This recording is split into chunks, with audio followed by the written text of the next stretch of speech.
Hello student, নবম দশম শ্রেণীর পদার্থবিজ্ঞান ক্লাসে তোমাদের স্বাগতম। নবম দশম শ্রেণীর প্রথম অধ্যায় ফিজিক্সের ভৌত রাশি ও পরিমাপ। এই ভৌত রাশি ও পরিমাপের একটি গুরুত্বপূর্ণ বিষয় হচ্ছে ভার্নিয়ার ধ্রুবক নির্ণয়।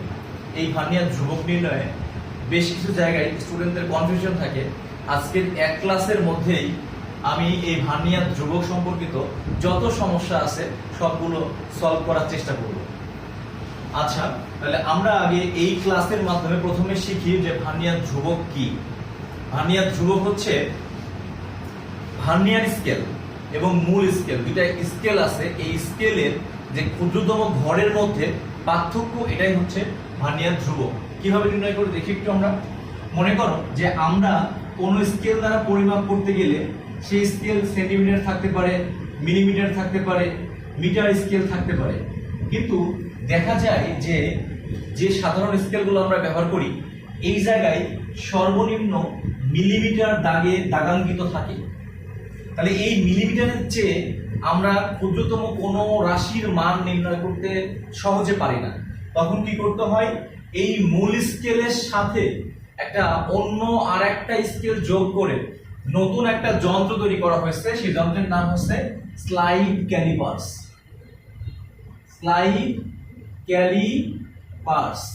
এই স্লাইড ক্যালিপার্সে দুইটা স্কেল থাকে, একটা বড় স্কেল, একটা ছোট স্কেল। এই বড় স্কেলটার নাম হচ্ছে মূল স্কেল এবং ছোট স্কেলটার নাম হচ্ছে ভার্নিয়ার স্কেল। ঠিক আছে, এই ভার্নিয়ার স্কেল এবং মূল স্কেলের ক্ষুদ্রতম যে ঘরগুলো আছে, এই দুইটা ঘরের মধ্যকার যে ব্যবধান, এই ব্যবধানটাকেই হচ্ছে ভার্নিয়ার ধ্রুবক বলে। দেখো আমি সংজ্ঞাতে লিখে দিয়েছি যে মূল স্কেলের মানে এইটা, আর ভার্নিয়ার স্কেলের মানে উপরেরটা, এই দুই ঘরের ক্ষুদ্রতম এক ঘরের মধ্যে যে পার্থক্য থাকবে, এই পার্থক্যটাই হচ্ছে ভার্নিয়ার ধ্রুবক। তাহলে এই ভার্নিয়ার ধ্রুবক আমরা নির্ণয় করা শিখবো বিভিন্ন উদাহরণ দিয়ে। তার আগে আমরা বলি যে ভার্নিয়ার ধ্রুবক ইকুয়াল টু মূল স্কেলের ক্ষুদ্রতম এক ঘরের দৈর্ঘ্য বিয়োগ ভার্নিয়ার স্কেলের ক্ষুদ্রতম এক ঘরের দৈর্ঘ্য। আমরা এই ধ্রুবকটা বোঝার জন্য সবচেয়ে ছোট একটা ম্যাথ দিয়ে শুরু করবো আগে, যেমন একদম ছোট ম্যাথ। তারপরেও এটাও আসে পরীক্ষা অনেক সময়। এখানে বলা হয়েছে যে মূল স্কেলের কোশ্চেন 1, এটা হ্যাঁ কোশ্চেন 1, মূল স্কেলের ক্ষুদ্রতম মূল স্কেলের 9 ঘরের সমান ভার্নিয়ার স্কেলের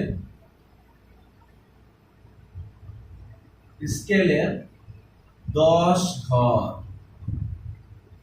তাহলে ভার্নিয়ার ধ্রুবক নির্ণয় করো। ভার্নিয়ার ধ্রুবক এই অঙ্কে তোমাদেরকে আরেকটা জিনিস বলে দিবে যে মূল স্কেলের প্রতি ঘর 1 মিলিমিটার। মূল স্কেলের প্রতি ঘর 1 মিলিমিটার, এটা বলে দিবে। মূল স্কেলের প্রতি ঘর 1 মিলিমিটার। অথবা যদি প্রশ্ন দেওয়া থাকে মূল স্কেলের প্রতি ঘর 0.5 মিলিমিটার, তোমাকে সেটা ধরেই করতে হবে। কিন্তু সচরাচর অ্যাবাউট 90% বা 99% ম্যাথে মূল স্কেলের এক ঘর 1 মিলিমিটার দেওয়া থাকবে।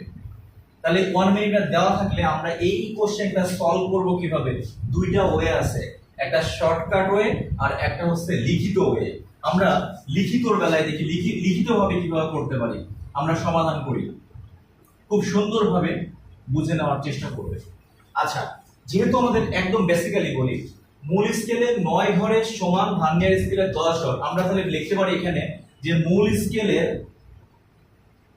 স্কেলের এক ঘর equal 1 millimetre.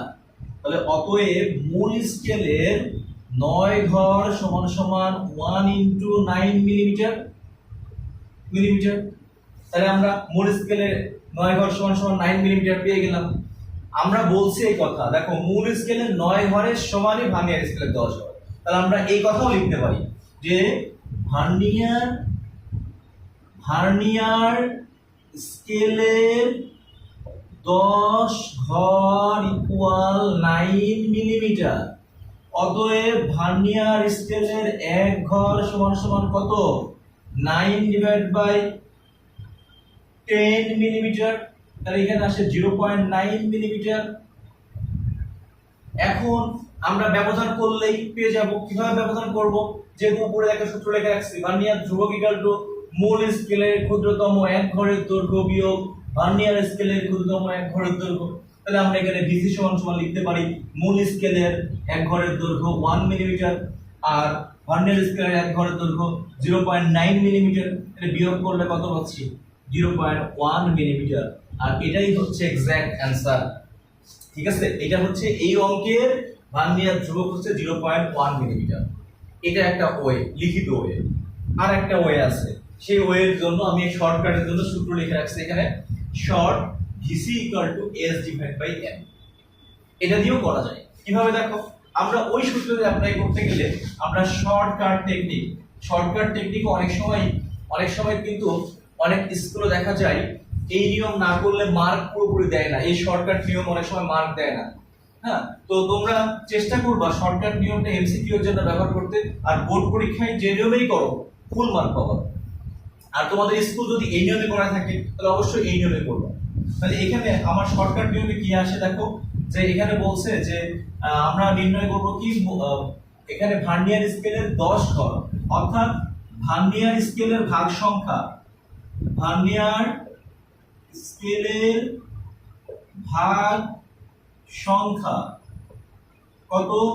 n equal to 10 আর মূল স্কেলের প্রতি ঘর equal to s equal to 1 millimetre. তাহলে আমরা এখানে নির্ণয় করব ভিসি ইকুয়াল টু হোয়াট? তাহলে ভিসি ইকুয়াল টু সূত্র হচ্ছে s ডিভাইড বাই n। তাহলে s এর মান হচ্ছে 1 আর n এর মান হচ্ছে 10, ভাগ করলে কত পাচ্ছি? 0.1 মিলিমিটার। দেখছো, এখান থেকেও 0.1 আসছে, এখানেও 0.1। তাহলে আমরা যে কোনো নিয়মে যেটা আমাদের কাছে সহজ মনে হবে সেই নিয়মে আমরা ভার্নিয়ার ধ্রুবক নির্ণয় করার চেষ্টা করব। অর্থাৎ তোমরা যদি শর্টকাট টেকনিকে নির্ণয় করো, এটা হচ্ছে এমসিকিউ এর ক্ষেত্রে বেশিরভাগ ব্যবহার করার চেষ্টা করবো। এটা তো গেল শুধুমাত্র 9 ঘরের সমান ভার্নিয়ার স্কেলের 10 ঘর ইজিলি বের করতে পারলে, এক ঘর ব্যবধান, এজন্য এই সূত্রের দ্বারা ব্যবহার করতে পারলে। কিন্তু যখন তোমাকে বলবে এরকম কোনো কিছু যে আচ্ছা আমি এই কোশ্চেনটা এবং উত্তরগুলো তোমরা একটু এখানে ভিডিওটা একটু ধরে রেখে এই সম্পূর্ণ ম্যাথটা তুলে নিবা, ঠিক আছে? আমি তারপরে ম্যাথে যাব। পরের ম্যাথটা হচ্ছে যদি এরকম বলতো যে মূল স্কেলের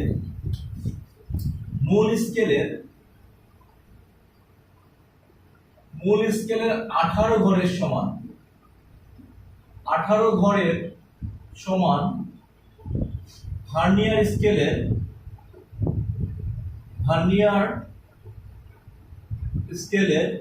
20 ঘর এবং মূল স্কেলের প্রতি ঘর 1 মিলিমিটার যদি হয়, তাহলে ভিসি ইকুয়াল টু হোয়াট? যদি এই অঙ্ক হইতো, দেখো আগে ছিল 9 আর 10, অর্থাৎ এক ঘর ব্যবধান ছিল, কিন্তু এখানে আমি 18 আর 20 দুই ঘর ব্যবধান দিছি। তখন স্টুডেন্টরা ওই যে ভিসি ইকুয়াল টু এস ভাগ এন এই সূত্র যদি ইউজ করে, এস এর মান 1 ধরে অনেক সময় আর বি এর 20, এইভাবে কিন্তু ভুল হয়ে যাবে, এটা হবে না। তখন আমরা এখন কিভাবে করব, শর্টকাট টেকনিকও কিভাবে করব এবং আমরা বিস্তারিতভাবে কিভাবে করব, দুই নিয়মই শিখাই। ওকে, আগে আমরা লিখিতভাবে শিখি। এখানে বলা হচ্ছে যে মূল স্কেলের 18 ঘরের সমান ভার্নিয়ার স্কেলের 20 ঘর। তাহলে এই জায়গায় আমরা লিখব যে মূল স্কেলের এক ঘর ইকুয়াল টু 1 মিলিমিটার। তাহলে মূল স্কেলের 18 ঘর সমান কত? 1 ডিভাইড বাই 18 মিলিমিটার, অর্থাৎ এখানে হয় 18 মিলিমিটার। এই 18 মিলিমিটারের সমান ভার্নিয়ার স্কেলের, মানে 18 মিলিমিটারের সমান মূল স্কেলের 20 ঘর। মানে 18 ঘর, এই 18 মিলিমিটার হচ্ছে ভার্নিয়ার স্কেলের 20 ঘরের সমান। আমার এটা একটু ভালো করে মাথায় রাখতে হবে। দেখো তাহলে এখানে লিখলাম যে ভার্নিয়ার স্কেলের 20 ঘর ইকুয়াল 18 মিলিমিটার। অতএব ভার্নিয়ার স্কেলের 1 ঘর সমান সমান কত? 18/20 মিলিমিটার। তাহলে তোমরা এটা ক্যালকুলেট করলে পাবা কত? দেখো 18 মানে 9 আর 10, 9 কে 10 দ্বারা ভাগ করলে 0.9 মিলিমিটার। তাহলে কত পাচ্ছ? 0.9 মিলিমিটার। তাহলে আমরা এখানে ভার্নিয়ার ধ্রুবক ওই আগের নিয়মেই করব, যে মূল স্কেলের 1 ঘর 1, আর আমরা এখানে লিখব ভিসি ইকুয়াল টু মূল স্কেলের 1 ঘর 1 আর ভার্নিয়ার স্কেলের 1 ঘর হচ্ছে 0.9। বিয়োগ করলে কত পাচ্ছি? 0.1 মিলিমিটার। দেখো এটা উত্তর হয়ে গেল। কিন্তু তুমি যদি এখানে শর্টকাট নিয়মে করতা, শর্টকাট এখানে একটু বলে দেই। দেখো এই মাঝখানে 18 ঘর আর 20 ঘর ব্যবধান কিন্তু 2 ঘর, এখানে কিন্তু 1 ঘর ব্যবধান নাই। তুমি 1 ঘর ব্যবধান থাকলে এখানে bc ইকুয়াল টু s ভাগ n দিয়ে এখানে 1 আর এখানে 20 বসাই দিলে কিন্তু হয়ে যেত। কিন্তু এই জায়গায় যেহেতু 2 ঘর ব্যবধান আছে, অনেক সময় এখানে 2 বসায়া উত্তর মিলে যাবে, কিন্তু কিছু ক্ষেত্রে নাও মিলতে পারে। তবে এইভাবে করলে তোমার সারা জীবন উত্তর মিলবে। এবং শর্টকাট দেখো 2 ঘর ব্যবধান আছে বলে আমি 2 ঘর ব্যবধান দিয়ে করলাম, এবং এখানে কিন্তু উত্তরটা আগের মতোই কিন্তু মিলে গেল। হ্যাঁ, আমি এখানে f এর মান কিন্তু 1, কিন্তু অ্যাকচুয়ালি এখানে 2 ঘরের উদ্দেশ্য কি? কারণ হচ্ছে ব্যবধানটা 2 ঘর, 18 ঘর এবং 20 ঘর, এই 2 ঘর ব্যবধান। এজন্য আমরা এখানে জাস্ট 2 ধরছি এখানে। ঠিক আছে, অর্থাৎ 1 ঘর ব্যবধান থাকুক, 2 ঘর ব্যবধান থাকুক, প্রত্যেকটা ভাবেই ভার্নিয়ার ধ্রুবক নির্ণয় করা সম্ভব। তুমি যদি তোমার ওই যে সঠিক জায়গায় থাকো, অর্থাৎ এই ব্যবধানটা ঠিকমতো বুঝো এবং হচ্ছে ভার্নিয়ার ধ্রুবকের সূত্রটা ঠিক মতন বুঝো, তাহলে তুমি যেভাবে দেওয়া থাক ভার্নিয়ার ধ্রুবক তুমি নির্ণয় করতে পারবে। যেমন তোমাকে দেওয়া থাকতে পারে এরকম ভাবে, ভার্নিয়ার ধ্রুবকের দেওয়া থাকতে পারে যে 17 ঘর 20 ঘরের সমান, 29 ঘর 30 ঘরের সমান, 25 ঘর তারপরে 36 ঘর 40 ঘরের সমান, এরকম দেওয়া থাকতে পারে অনেক টাইপের ম্যাথ। তোমরা সবগুলা ম্যাথ এই নিয়মে করে দেখবা, এই নিয়মে করলে সবগুলোর উত্তর মিলবে। ঠিক আছে, এরপরেও যদি তোমাদের ভার্নিয়ার ধ্রুবক সম্পর্কিত বুঝতে কোনো সমস্যা হয় বা কোনো অঙ্ক তোমরা না পারো, সেক্ষেত্রে তোমরা ফেসবুকে কমেন্ট করলেই আমি ওখান থেকে আবার পুনরায় এই জিনিসটা পরবর্তী ক্লাসে বা কোনো এক ক্লাসে এটা সম্পর্কে আবার একটু বলে দেবো। এবং সবার কমেন্ট আশা করছি। ঠিক আছে।